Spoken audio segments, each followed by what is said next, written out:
Good afternoon students.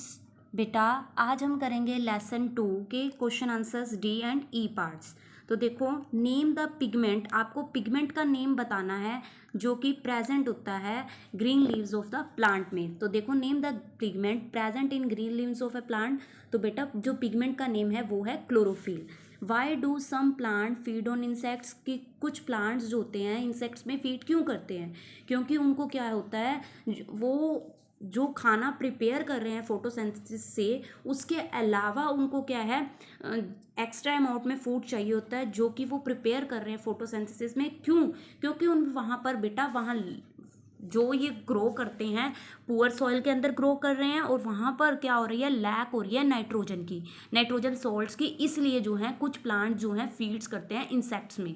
तो देखो, some plants need extra food in addition to what they prepare by photosynthesis. कुछ ऐसे plants हैं उनको जरूरत होती है एक्स्ट्रा फूड की, जो कि उन्होंने प्रिपेयर कर भी लिया फोटोसिंथेसिस के अलावा उनको जरूरत होती है।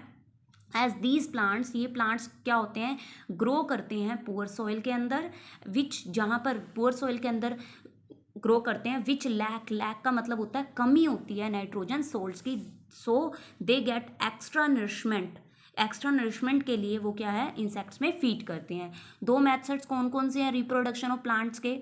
तो देखो, दो मेथड आपके रिप्रोडक्शन, आपने प्लांट को उगाना है तो दो मेथड्स हो सकते हैं बेटा। रिप्रोडक्शन थ्रू वेजिटेटिव रिप्रोडक्शन के अकॉर्डिंग कर सकते हो, जैसे वेजिटेटिव रिप्रोडक्शन में आपका जो एग्जांपल था, वेजिटेटिव रिप्रोडक्शन इज ए, अगर आपने करना है वेजिटेटिव रिप्रोडक्शन में आपका स्टेम हो सकता है, जैसे पोटैटो आपका वेजिटेटिव रिप्रोडक्शन का एग्जांपल है, रोज़ आपका वेजिटेटिव रिप्रोडक्शन का एग्जांपल है। देन रिप्रोडक्शन थ्रू सीड्स, तो सीड्स के अकॉर्डिंग, अगर आप बीज के अकॉर्डिंग करते हो तो रिप्रोडक्शन आपका सीड्स में कौन कौन से होते हैं आपने पढ़ा, dispersal by wind, water and काफ़ी सारे आपने पढ़े हैं।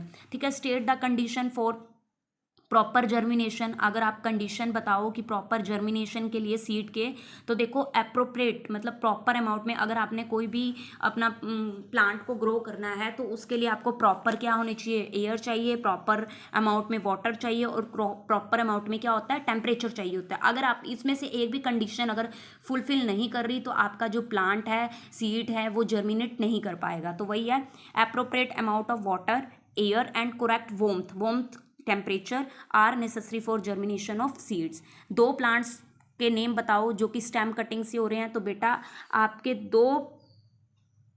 दो प्लांट्स के नेम हैं, जैसे name two plants that reproduce through stem cutting. बेटा शुगर केन और रोज जो है स्टेम कटिंग के अकॉर्डिंग ग्रो करते हैं। ठीक है।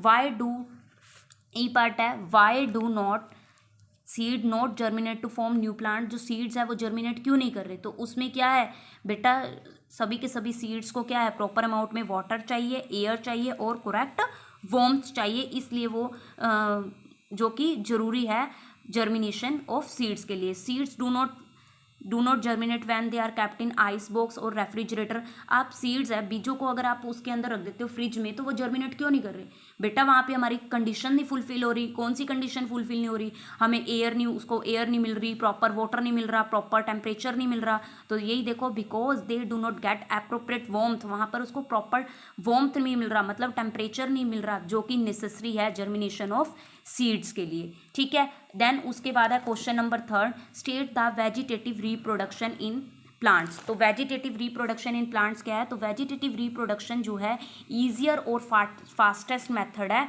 प्लांट को ग्रो करने के लिए। ठीक है। आपको सारे मतलब list any 3 natural ways of seed dispersals. Seed dispersal मतलब देखो, seed dispersal by wind, wind से अगर वो सीड डिस्पर्स हो रहा था तो कौन सा प्लांट आपका ग्रो कर रहा था, cotton seeds. Seeds by dispersal by wind से कौन सा आपका रहा था, lotus seeds. Dispersal by bird, bird से आपके डिस्पर्जल से क्या हो रहा था, इंसेक्ट एंड रोडेंट्स। ठीक है। नेक्स्ट है आपका question number, how can one grow a rose plant without seed. जो आपका रोज प्लांट है, आपने देखा था कि रोज प्लांट बिना सीड्स के ग्रो करता है। क्यों, कैसे ग्रो करता है? क्योंकि वो तो वेजिटेटिव रिप्रोडक्शन का एग्जाम्पल है, और वो स्टेम कटिंग के अकॉर्डिंग ही आपका जो है रोज प्लांट ग्रो करता है। तो rose plant grow without seed by stem cutting. State the function of flowing seed coat. बेटा सीड कोट का क्या फंक्शन होता है, कॉटिल्डन का क्या होता है, माइक्रोफाइल का। जो seed coat, word seed coat से मतलब अगर आपको लर्न करना है तो सीड कोट, कोट क्या होता है बेटा, हमें प्रोटेक्ट करता है ना, तो याद रख लेना सीड जो होगा, कोट, कोट का मतलब हमें प्रोटेक्ट करता है, सीड मतलब बीज हो गया, ठीक है, प्रोटेक्ट द सीड। कॉटिल्डन क्या होता है बेटा, ये जो स्टोर करता है फूड किसके लिए, बेबी प्लांट्स के लिए, ठीक है। माइक्रोफाइल क्या होता है, allow water to enter into seeds, allow करता है वाटर को कि वो सीड्स के अंदर आ जाए, ठीक है। जैसे आपने राजमा देखा था, राजमा को अगर आप भिगोगे, आज भिगोगे और कल फूल जाते हैं तो वो क्या है, माइक्रोफाइल, उसके अंदर माइक्रोफाइल होता है, वो कहता है कि मेरे अंदर पानी आ जाए, ठीक है। अब ये देखो, right the ways of dispersal seed in the following parts. देखो मदर के अंदर कौन सा होता है, लोटस के अंदर, लोटस किसके थ्रू, मतलब जो प्लांट है, ये लोटस का प्लांट है, ये सारे प्लांट्स दे रखे हैं, तो ये वाला प्लांट है, किसके डिस्पर्सल मतलब किसके एजेंट, कौन से डिस्पर्सल ऑफ सीड से होता है, तो ये आपको लर्न करने हैं।